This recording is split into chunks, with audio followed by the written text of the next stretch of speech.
भारत देशामध्ये आज ज्यावेळेस हे लोकांना समजेल त्यावेळेस एका वेळेस अख्ख्या भारत देशाला बायोचार पुरवण्याची ताकद आज अख्ख्या भारतात कोणाकडेच नाही। एक लक्षात घ्या, जो फेकला जातो त्याला जर तुम्ही पैशामध्ये कन्वर्ट करू शकला, त्याला जर तुम्ही पैशामध्ये आणू शकला तर तुमचा बिझनेस कधीच लॉस मध्ये जाणार। नाराज होऊ नका, कारण खूप मोठं मार्केट तुमच्या पुढे। नमस्कार, मी संजय क्षीरसागर, संजीवनी ॲग्रो मशिनरी नागपूर या कंपनीच्या वाटचालीबद्दल किंवा आम्ही जी काही संजीवनी ॲग्रो मशिनरी ही कंपनी उभी केली, संजीवनी ॲग्रो मशिनरी चालू करत असताना आज आम्ही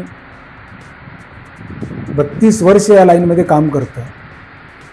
माझे पार्टनर मिस्टर अनिल चौक आणि मी स्वतः संजय क्षीरसागर 92 साली आम्ही या कंपनीची सुरुवात केली। 92 सांगतो की बांबूची लागवड जसजशी वाढत जाणार आहे तसं शेतकऱ्यांना तुम्हाला व्हॅल्यू ॲडिशन वाले प्रोडक्ट सांगावे लागणार आहे।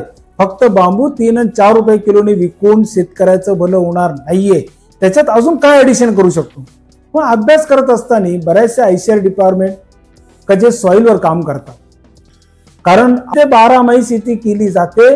त्या जमिनीमध्ये तुमच्या पाणी पकडून ठेवण्याची कॅपॅसिटी फक्त कार्बन तुमची लेव्हल ओके असेल तरच असते। एक साधं कार्बन बायोचार, याला बायोचार म्हणतात, बांबूचा बायोचार बनवणं आणि तो शेतात टाकणं। येणाऱ्या भारत देशामध्ये आज ज्यावेळेस हे लोकांना समजेल त्यावेळेस एका वेळेस अख्ख्या भारत देशाला बायोचार पुरवण्याची ताकद आज अख्ख्या भारतात कोणाकडेच नाहीये आणि अजून 10 वर्ष सुद्धा येणार नाही। सगळ्यांनी जरी बायोचार बनवायचा प्रयत्न केला बांबूचा तरी आपण पाहिजे तेवढा माल पुरू शकणार नाही। ही फ्युचर मधली गरज आहे। अजून 2 ते 3 वर्षांनी लोक राशनिंग होणार आहे, बायोचार एवढं डिमांड येणार आहे, कारण त्याचं महत्व समजणार आहे। आज बायोचार आपल्या शेतात टाकायचा किंवा शेतामध्ये काम करत असताना त्याचं वॉटर होल्डिंग कॅपॅसिटी वाढवायची, चे खूप फायदे आहेत। पासून बनवला जातो बायोचार सर्वात आजच्या तारखेला बांबू किंवा ॲग्रिकल्चर वेस्ट, पण ॲग्रिकल्चर वेस्ट गोळा करणं त्याच्यापेक्षा बांबू जे काही शेताची लागवड होते त्याला आपण व्हॅल्यू ॲडिशन मध्ये जाऊन बांबू चारकोल मध्ये त्याला कन्वर्ट करू शकतो। बांबूचार किंवा बायोचार ज्यावेळेस आपण जमिनीमध्ये टाकतो त्यावेळेस त्याची वॉटर होल्डिंग कॅपॅसिटी वाढते आणि तो न्यूट्रिशनला रिपीट तुम्हाला बेनिफिट द्यायला लागतो। बायोचार एका शेतात टाकल्यानंतर परत त्याला 50 ते 60 वर्ष टाकण्याची गरज पडत नाही, पण एका एकरला 1 टन मालाची गरज पडते। आज एका एकरला 1 टन बायोचार टाकणं पूर्ण भारत देशामध्ये जर टाकायचा ठरला तर 15 वर्ष आपण जरी बनवत राहिलो तरी आपण कमी पडणार आहोत। मग बायोचार बनवायचा कसा, बायोचार म्हणजे काय, कशा पद्धतीने बनवला जातो, शेतकऱ्यांना ते बनवणं शक्य आहे का, त्याचे बेनिफिट काय, खरंच त्याचं व्हॅल्यू ॲडिशन होतं का। खूप सोपी पद्धत आहे, इतकी सोपी पद्धत आहे का आत्ता पद्धतीने आपण 24 तासामध्ये तुम्ही टाकलेल्या बांबूला बायोचार मध्ये आपण कन्वर्ट करतो। त्याच्या काही पद्धती आहेत, त्याला चार्जिंग केलं जातं आणि मग शेतामध्ये ते फर्टिलायझर म्हणून वापरलं जातं। त्या बायोचार बरोबर तुमचा ऑर्गॅनिक फर्टिलायझर असेल, तुमचं शेणाचं खत असेल, तुमचं पोल्ट्रीचं खत असेल, त्याच्यावर पाणी असेल, हे मिक्सिंग करून आपण त्याच्यामध्ये वापर करू शकतो। केला का परदेशामध्ये बायोचार आम्ही अंजीला गेल्यानंतर लक्षात आलं का बायोचार कसा बनवला जातो। आपला वेस्टेज बांबू, जो चांगला बांबू असेल तो तुम्ही विका, काही प्रॉब्लेम नाही। त्याचे जे काही आर्टिकल बनवायचे ते आर्टिकल तुम्ही बनवा, त्याचा जो डस्ट निघतो, जो भुसा निघतो, त्याच्यापासून तुम्ही ग्रीन एनर्जी बनवा, त्याचे बायोमास पॅलेट बनवा। पण त्याचे तुकडे पडतात, त्याचे हे जे काही करतात त्याला तुम्ही एका मशीनमध्ये विदाउट ऑक्सिजन, आम्ही जे मशीन बनवलेलं आहे त्याच्यात विदाउट ऑक्सिजन त्याला 24 तासामध्ये त्याला बायोचार किंवा बायो चारकोलमध्ये आपण त्याला कन्वर्ट करतो। हे करत असताना ह्या मशीनला कुठल्या प्रकारच्या इलेक्ट्रिसिटीची गरज पडत नाही। हा प्रोडक्ट बनवल्यानंतर 24 तासामध्ये त्याचं कोळशामध्ये रूपांतर होतं, त्याचं कार्बन आयडी व्हॅल्यू 70% वरती असते।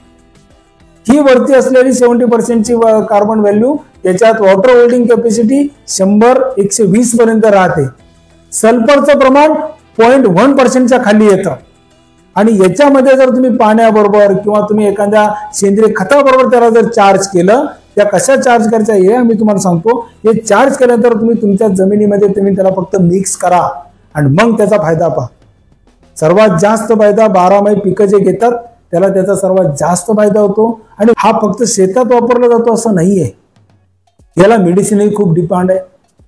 हा बांबू चारकोल आज सगळ्या तुम्ही जर पाहिलं असेल तर काय टूथपेस्ट मध्ये आजकालच्या बांबू चारकोल यायला लागलेला आहे, तुमच्या साबणांमध्ये आहे, तुमच्या कॉस्मेटिक मध्ये आहे. आणि सर्वात मोठा जे मार्केट ओपन होणार आहे आणि ते मार्केट ओपन झालेलं आहे, कारण तो अवेलेबल नसल्यामुळे अजून लोक आपल्यापर्यंत पोहोचत नाही. सगळ्या मेटल इंडस्ट्रीला आता बांबू चारकोल लागतोय. ते म्हणतात का स्वस्तवाला दगडी कोळसा सोडून लोक बांबू चारकोल कंपन्या का मागतात. हाय क्वालिटीचं जे आयरन बनवलं जातं, कार्बन स्टील असो किंवा त्याच्या काही ट्रीटमेंट असो, त्यासाठी कार्बन उतरण्यासाठी यांना बांबू चारकोलची गरज पडते. ते 30-35 रुपयापर्यंत ते विकत घेतात. चारकोल जसा जमिनीत बायोचार म्हणून वापरला जातो तसा सगळ्या हॉटेल इंडस्ट्रीमध्ये याला स्मोकलेस म्हणतात. याच्यातून धूर निघत नाहीये, याचा स्मेल येत नाहीये, म्हणून हाय क्वालिटीचे सगळे हॉटेल्स, बार्बेक्यू याच्यामध्ये याचा वापर मोठ्या प्रमाणावर होतो. सर्वात महत्वाचा भाग, बांबूची लागवड जशी सरकारने फ्री केली तसं एक अमेंडमेंट काढलेला आहे का बांबू चारकोलला भारत सरकारने एक्सपोर्ट करण्याची परमिशन दिलेली आहे. हे 2021 ला डिक्लेअर झालेलं आहे. कारण बांबूचं लागवड मोठ्या प्रमाणात चालू झाली, त्यामुळे त्यांचे वेगवेगळे त्याचे सिस्टीम चालू झालेले आहेत. त्याचं मार्केट कसं वाढलं जाईल त्याच्याबद्दल सांगितलं जात आहे. आणि बांबू चारकोलला ऑल ओव्हर वर्ल्ड खूप मोठ्या प्रमाणावर डिमांड आहे आणि एक्सपोर्ट करण्याची तुम्हाला परमिशन आहे. बांबू कोळसा, बाकीचा लाकडी कोळसा बनवताना किंवा त्याला विकताना तुम्हाला फॉरेस्ट डिपार्टमेंट यांच्या खूप काही परमिशन काढावे लागतात. पण बांबू चारकोल आणि बांबू हा ओपन केलेला असल्यामुळे याचा बनवणे किंवा विकणे याच्याबद्दल कोणाची परमिशन काढण्याची गरज पडत नाही.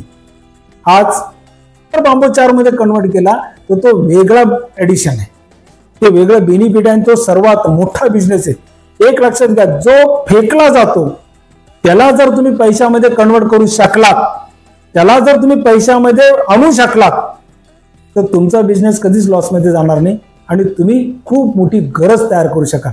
म्हणजे हात जोडून जेवढे बांबू उत्पादक आहेत, जेवढे बांबू मिशन वर काम करतात, मग तो शेतकऱ्याचे नाराज होऊ नका, कारण खूप मोठं मार्केट तुमच्या पुढे येत आहे.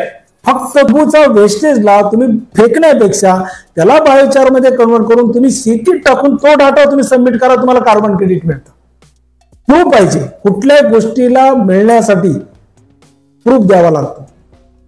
असं बोलण्याने किंवा दाखवल्याने मिळत नाही, त्याला प्रूफ करावा लागतं, त्याचा डाटा ठेवावा लागतो, त्याचा रिझल्ट द्यावा लागतो, त्याचा पूर्ण फाईल बनवून ज्यावेळेस तुम्ही कंपन्यांना सबमिट करतात त्यावेळेस तुम्हाला तो कार्बन क्रेडिट मिळतं. आणि ह्यूज प्रमाणात कार्बन क्रेडिट विकत घेणारे ऑल ओव्हर इंडिया नाही, ऑल ओव्हर वर्ल्ड मध्ये लोक बसलेले.